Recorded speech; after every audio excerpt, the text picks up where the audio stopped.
Responda para mim. Se você fosse medir o tamanho do amor de Deus por você, que medida você colocaria?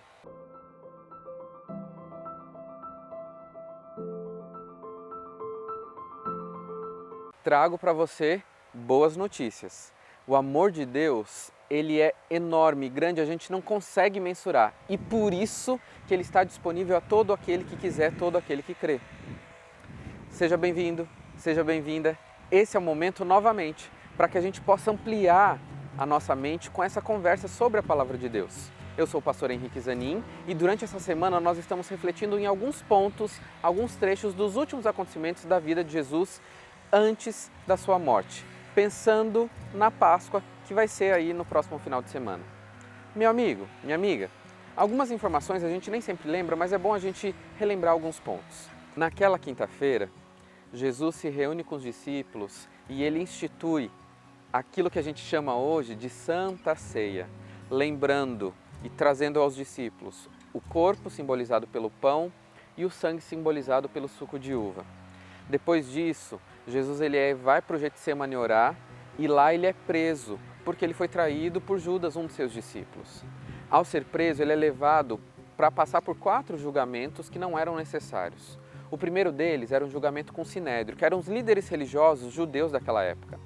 Pela regra da época, Jesus não poderia ser julgado de madrugada de noite, isso precisaria acontecer durante o dia. E segunda coisa, eles não poderiam fazer julgamento na véspera de um feriado, e eles fizeram isso. Depois desse processo de julgamento, onde mentiras foram colocadas a respeito sobre Jesus, sobre o que ele havia feito, eles não tinham autoridade para executar, e por isso enviam Jesus para Herodes. Herodes diz: esse BO, esse problema não é meu. Isso daí é questão de Pilatos, então ele manda Jesus para Pilatos para que Pilatos resolvesse a situação. Pilatos então ele diz: eu não tenho nada a ver com isso, ele lava as mãos, eu não vejo, ele conversa com Jesus, não vê pecado nenhum em Jesus, manda de novo para Herodes.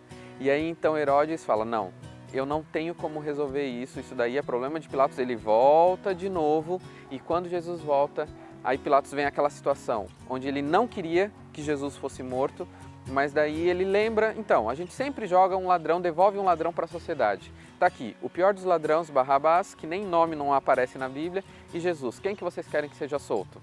O povo escolheu Barrabás. Depois ele diz: tá bom, então a gente manda fazer uns açoites, porque daí não precisa matar. Jesus é açoitado, e ainda assim o povo: não, a gente quer morte, a gente quer sangue. Depois disso, ele fala: não tem mais o que fazer. Ele lava as mãos e entrega Jesus naquela sexta-feira de Páscoa para ser levados até o monte e ali ser crucificado.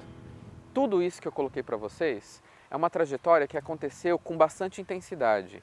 Muita dor, muito sofrimento, muita violência para alguém que não tinha culpa de nada. E sabe, nada disso importou para Jesus. Por quê? Porque todo esse sofrimento não se compara com o peso de carregar nos seus ombros todas as culpas de todos os seres humanos que já viveram, que vivem e viverão. E uma outra coisa, o que foi mais difícil para Jesus foi a sensação de ele estar separado de Deus naquele momento por causa do pecado.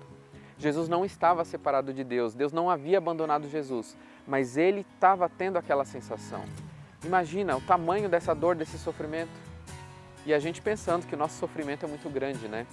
Nenhum ser humano, por mais que ele sofra, vai conseguir comparar esse sofrimento com o sofrimento de Jesus na cruz do Calvário.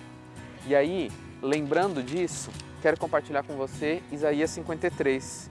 Certamente, ele tomou sobre si as nossas enfermidades, verso 4, e sobre si levou as nossas doenças. Contudo, nós o consideramos castigado por Deus atingido e afligido. Meu amigo, eu sei que tem gente que pensa que isso é mito, é a história da carochinha, mas se a Bíblia é verdadeira, como eu acredito e como alguns de vocês também acreditam, nós precisamos entregar nossa vida para esse Deus. Esse Deus que transforma, esse Deus que tem o maior amor do mundo que a gente não consegue explicar. Esse Deus que deixa todo o seu reinado, a sua coroa, a sua glória e se torna um bebê para viver uma vida de sofrimento pensando em mim e em você. Na verdade, não foram os pregos nas mãos de Jesus, não foi todo o açoite, não foi a coroa de espinhos, nada disso. Mas a maior dor de Jesus foi se entregar, separar de Deus e receber todos os pecados sobre ele. E aí vem uma coisa, ele morreu. E isso já aconteceu. O que você vai fazer com essa informação? Qual a decisão que você pretende tomar? Eu desejo do fundo do meu coração que você escolha hoje entregar sua vida para Jesus.